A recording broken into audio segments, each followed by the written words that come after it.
In April of 2018, 41-year-old Everett Palmer Jr. traveled to Pennsylvania to resolve a minor DUI warrant, calling his brother to say he'd be back in New York soon to visit family. 2 days later, Palmer was dead in the York County prison. Officials claimed he had died from a meth-induced fit, despite his family's insistence that he never used methamphetamines. But the real shock came 14 months later when the family hired an independent pathologist to examine his returned body. The pathologist made a horrifying discovery. Palmer's throat, heart, and brain were missing.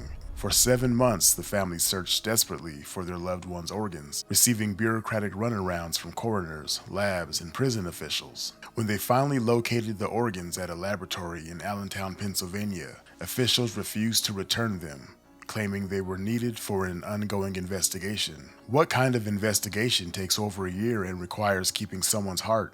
Asked the family's attorney, Lee Merritt. This family has been traumatized beyond belief. They can't even properly bury their loved one because parts of him are scattered across different facilities, he said.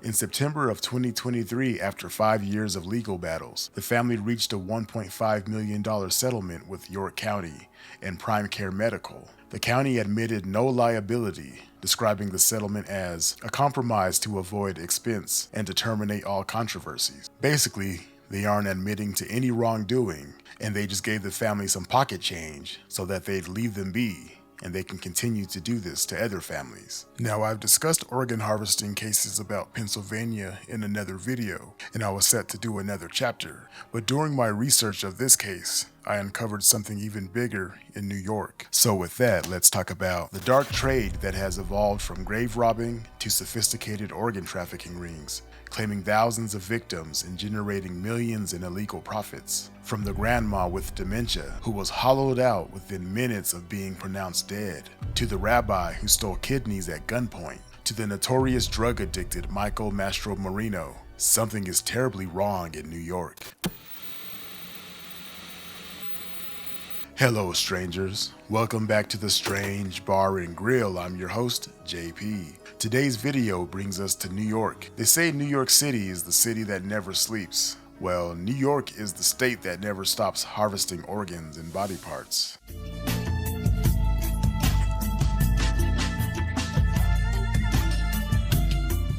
Myriam Hoyos de Baldrich, a 69-year-old woman suffering from dementia, wandered away from her son's home in Seaford, Long Island on May 6th. The next day, she was struck by a subway train in Manhattan and declared brain dead at Bellevue Hospital. What happened next reveals ongoing systemic failures in how New York handles unidentified patients. While her family frantically searched and filed missing persons reports, hospital officials at Bellevue authorized the harvesting of virtually every organ and tissue in her body: heart, lungs, kidneys, liver, pancreas, stomach, eyes, bones, skin, and even veins. The hospital claimed they had no way to identify her, but the family lawsuit revealed suspicious circumstances. Hospital workers later claimed they found a piece of paper with her name in her pocket, but the family disputed the handwriting and questioned why her wallet, phone, and jewelry were never found. My guess is because the hospital didn't want them found, because they wanted to get to her organs.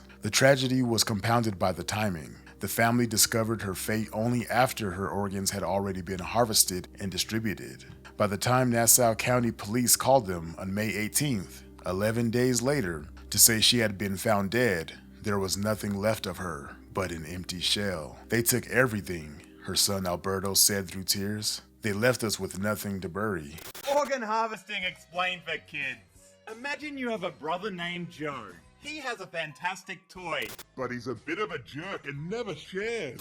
You have a similar toy, but it's broken and can't be fixed. You wish you had a working toy, and Joe doesn't even seem to appreciate his. You think Joe doesn't deserve to have a working toy as much as you do. One night while Joe is sleeping, you sneak into his room and take his working toy. Justice! But what if you didn't need his toy at all because your toy actually worked fine? Then you might want to give away his toy to someone who actually needs it and would be grateful. That sounds nice, right? And maybe they'd even pay you some money for it as thanks. That sounds even better, right? But that's not quite everything. What if Joe was not your brother, but a stranger? And what if he wasn't actually sleeping, but awake and scared? And what if his toy was not actually a toy, but his left kidney? I mean, it's basically the same thing. New York's relationship with body snatching began almost as soon as the first medical schools opened their doors. In the 1700s and 1800s, teams of resurrectionists, aka body snatchers, corpse thieves, prowled city cemeteries under the cover of darkness, armed with wooden shovels to avoid the telltale clang of metal against stone. They systematically targeted African American burial grounds, potter's fields, and slave cemeteries, knowing these victims had no one with power to protect them.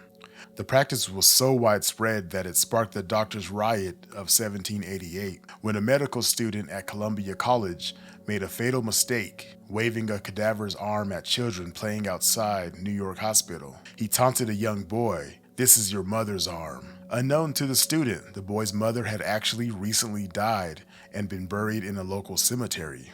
Within hours, a mob of 5,000 enraged New Yorkers stormed the medical facilities. 20 people died in the violence that followed. Even Alexander Hamilton had to defend Columbia College from the angry crowd. But the body snatching continued. The demand for cadavers was simply too lucrative, worth several months' wages per body. Now, before we go into this next case, I want to ask you a serious question. If you were broke, damn near living in poverty, and someone came to you with the opportunity to change your life, all you had to do was allow them to harvest one of your kidneys. And they give you this selling pitch, you got an extra one, you don't need both your kidneys. Just let me get that backup kidney right quick. They sound like the dude from the Everett College commercials. You ain't doing nothing all day, you just sitting on the couch playing on your phone. But what would you do? What if they put a gun to your head, literally? Most people talk about the first time they hold the brain as being the moment that the enormity of what we're doing really sets in.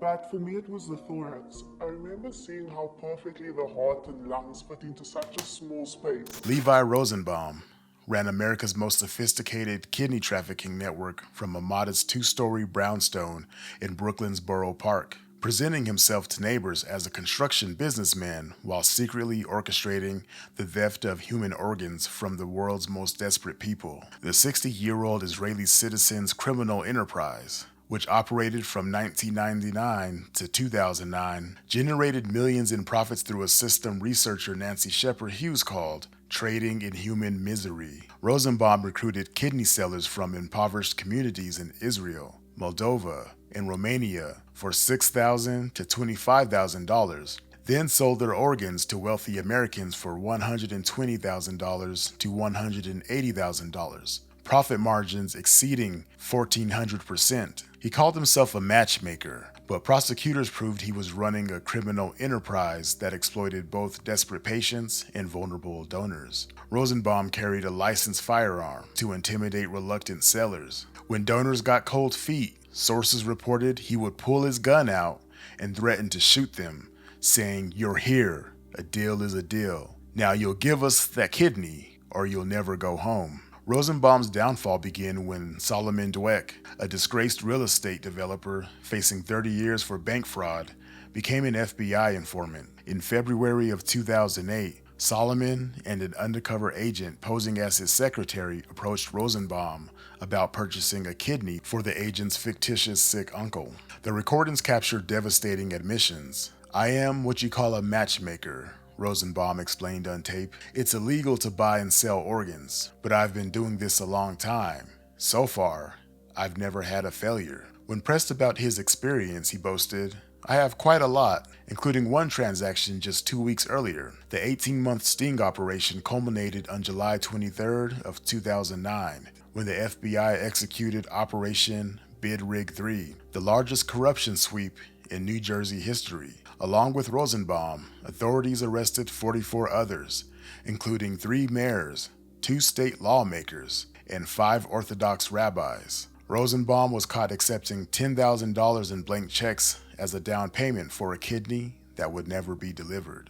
The prosecution's star witness, Alon Quick, a 31-year-old African-American Israeli locksmith, provided the most harrowing testimony about Rosenbaum's methods. Quick had responded to a Hebrew-language newspaper advertisement seeking kidney donors. Attracted by the promise of $25,000 and the chance to do something meaningful, Rosenbaum personally coached Quick on how to deceive hospital staff at University Hospital in Minneapolis, instructing him to claim he had befriended the recipient's son-in-law. But as Quick was being prepared for surgery in 2008, the full horror of his situation hit him. "I was pretty emotional about the whole ordeal, crying," Quick testified. "Before the anesthesia took effect, I asked, was it too late to turn around? Next I knew, I was regaining consciousness after surgery." While Quick received $25,000, the recipient's family paid Rosenbaum $150,000 for the same kidney. The family's insurance covered the surgical costs, meaning taxpayers ultimately financed this criminal operation. Researcher Nancy Shepard Hughes revealed the global scope of Rosenbaum's exploitation. In one Moldovan village of 7,000 people, 17 residents had sold kidneys. A Ukrainian immigrant to Israel described the psychological manipulation. "Here you are, like alone, lonely and sad. Then suddenly you see this ad in the newspapers that's saying, 'We want you, we need you,' and you feel like at least somebody cares about you for once." Rosenbaum successfully infiltrated America's most prestigious medical institutions, including Albert Einstein Medical Center in Philadelphia, Mount Sinai in New York, and Johns Hopkins in Baltimore. Dr. Rabbi Izhak testified that Rosenbaum brought as many as 15 pairs of donors and recipients to Albert Einstein Medical Center alone from 1999 to 2002. The trafficker perfected a system to fool medical professionals through elaborate deceptions. He would coach foreign sellers to claim emotional relationships with recipients, creating fake backstories about childhood friendships or connections through mutual acquaintances. Medical charts falsely described foreign sellers as emotionally related, altruistic living donors, while Rosenbaum called this coaching process the easy part. The case exposed systematic institutional failures in transplant oversight. Hospitals essentially police themselves, with no standardized verification procedures. As UCLA's Dr. Gabriel Danovich noted, "We are not police, and we are not the FBI." Perhaps the most damning aspect of the case is how long Rosenbaum operated despite repeated warnings to authorities. Nancy Shepard Hughes met with an NYC FBI agent in 2002, providing Rosenbaum's name, address, and phone number, along with detailed evidence about participating hospitals. She also contacted U.S. Health and Human Services, UNOS, Medicare, the New York Commissioner of Health, and major media outlets. For 7 years, American authorities showed no interest, while international prosecutions based on her research succeeded in Brazil, South Africa, and Turkey. A whistleblower calling himself David Hamilton even contacted Shepard Hughes from inside Rosenbaum's operation, describing armed enforcers threatening reluctant donors before disappearing when he moved out of state. The July 11, 2012 sentencing hearing before U.S. District Judge Ann E. Thompson featured dramatic testimony that revealed how Rosenbaum had manipulated public perception. Dozens of transplant recipients packed the courtroom supporting him, while his defense portrayed him as a humanitarian operating in a broken system. Rachel Warshauer, a family friend, declared, "There are no victims here. The donors are happy and the recipients are happy. Rosenbaum is not the monster the media has made him out to be." But Assistant U.S. Attorney Mark McCarran rejected the Robin Hood defense. The defendant has attempted to portray himself as the Robin Hood of kidneys. There's only one thing that the story has in common with Robin Hood, and that is, it's fiction. Judge Thompson sentenced Rosenbaum to just 30 months in prison, calling his operation a kind of trading in human misery, while acknowledging incredible stories of his charity from supporter letters. The lenient sentence meant this organ trafficker would serve just 2.5 years for crimes that prosecutors said exploited over 100 victims across multiple continents. Let that sink in. And now, while Rosenbaum was exploiting the living, another criminal entrepreneur was building an empire from the dead. Oh, I'm hurt. Oh, my neck, my back, my neck and my back. Oh, I want 150,000. But we can settle out of court right now for 20 bucks. Now, if you've been watching my body part organ harvesting series up until this point, this name will most definitely ring a bell. Michael Mastromarino. Sounds familiar, right?